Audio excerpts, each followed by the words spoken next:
Selamat pagi tuan-tuan dan puan-puan yang dihormati sekalian. Kalau esok PRU antara Anwar Ibrahim dan Rafizi Ramli, siapa sebenarnya yang pengundi Melayu akan pilih? Adakah Datuk Seri Anwar Ibrahim, Perdana Menteri sekarang ini, menjadi pilihan orang Melayu yang juga adalah simbol reformasi? Atau Rafizi Ramli yang digelar sebagai otak strategi dan suara anak muda? Hari ini tuan-tuan dan puan-puan, kita bongkar dengan fakta, kita bongkar dengan semua sentimen dan naratif dalaman PKR sendiri. Jangan lepaskan peluang ini, teruskan bersama-sama dalam kupasan yang cukup menarik ini. Tapi sebelum itu, saya ingin kongsikan satu produk daripada For Life Research Malaysia Sdn Bhd, sebuah syarikat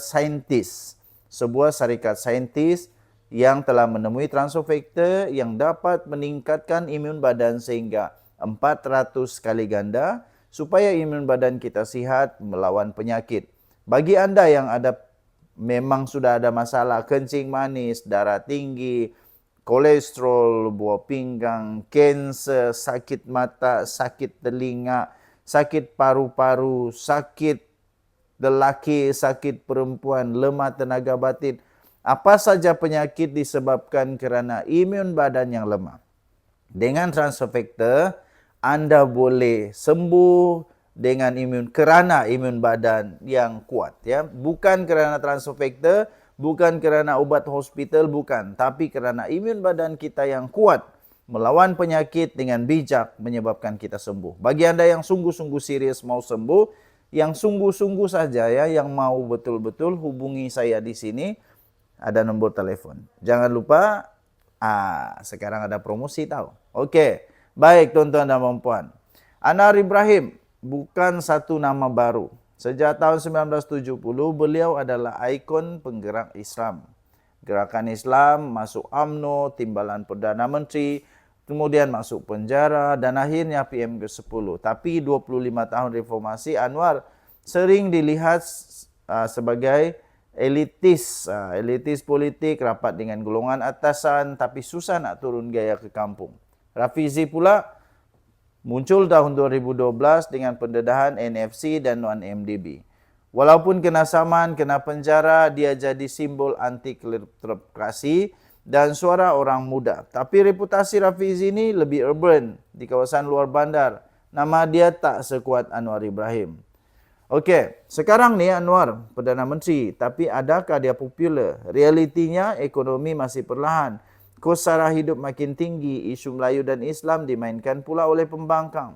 Manakala Rafizi Ramli pula adalah Menteri Ekonomi, tapi banyak idea dia tak sampai, banyak idea dia tak sampai ke akar umbi.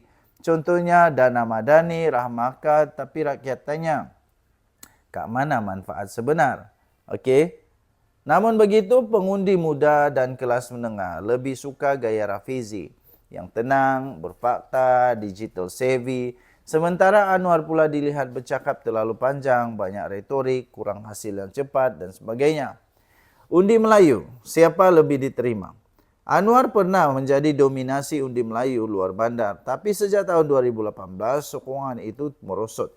Naratif liberal pro-DAP, anti-Melayu kian kuat dilemparkan oleh pembangkang. Rafizi pula jujur dan belum diuji secara penuh dengan pengundi Melayu luar bandar. Dia kuat di Lembah Kelang, di Subang, Pandan dan kawasan bandar. Jadi, siapa lebih kuat? Jawapannya tuan-tuan dan puan-puan bergantung kepada siapa yang boleh menang naratif Melayu Islam dalam 2 tahun yang akan datang ini. Tuan-tuan, PKR dalam dilema sekarang. Ada cakap-cakap dalam PKR sendiri yang Rafizi ini patut jadi PM ke-11. Tapi mustahil kalau tak ada sokongan akar umbi luar bandar dan Sabah dan Sarawak. PKR sekarang kena buat pilihan. Kekal dengan simbol lama Anwar Ibrahim atau bina momentum dengan wajah baru Rafizi Ramli. Tapi kalau dua-dua jalan sendiri, parti ini boleh pecah. Dan itu akan beri ruang besar kepada Perikatan Nasional. Jadi tuan-tuan dan puan-puan, antara Anwar dan Rafizi bukan soal siapa lebih popular, tapi siapa yang lebih boleh menjual idea kepada pengundi Melayu, luar bandar dan generasi muda. Nak tahu strategi seterusnya PKR? Jangan lupa tekan butang subscribe, tekan butang lonceng dan komen. Siapa pilihan anda? Anwar atau Rafizi? Tinggalkan komen. Bye-bye. Selamat pagi tuan-tuan dan puan-puan yang dihormati sekalian. Bolehkah Mahathir tiba-tiba jadi presiden PAS? Ini soalan memang cepu mas. Tapi saya mau tanya tuan-tuan dan puan-puan. Kalau tiba-tiba ada Tan Sri, Tun Sri, apa ni? Tiba-tiba Tun Mahathir. Tiba-tiba Tun Mahathir jadi presiden PAS. Agak-agak anda boleh terimakah kalau Mahathir jadi presiden PAS? Ini memang gegaran seluruh Malaysia nih kalau betul. Bagi saya, ini satu sejarah, lebih besar sejarah ini daripada tumbangnya kota Babylon. Kalau tiba-tiba Mahathir jadi presiden PAS.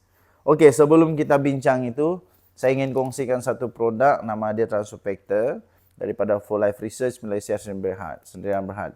Sekiranya anda ada masalah penyakit kencing manis, darah tinggi, kolesterol, gout, kanser, sakit buah pinggang, selalu bersihkan darah, selalu lemah-lemah badan, tiada tenaga batin, susah untuk dapat anak, ada buasir, apa sajalah penyakit anda.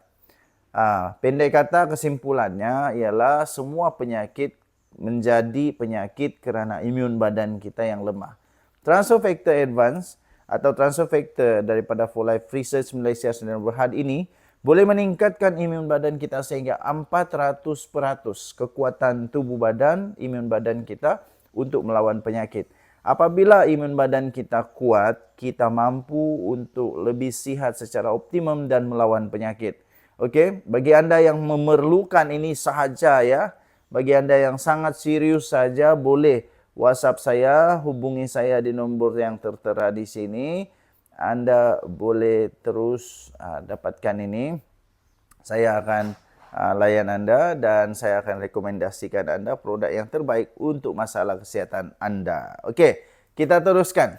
Baik, secara realistik dan praktikal, Tun Dr. Mahathir Mohamad tidak boleh menjadi presiden PAS.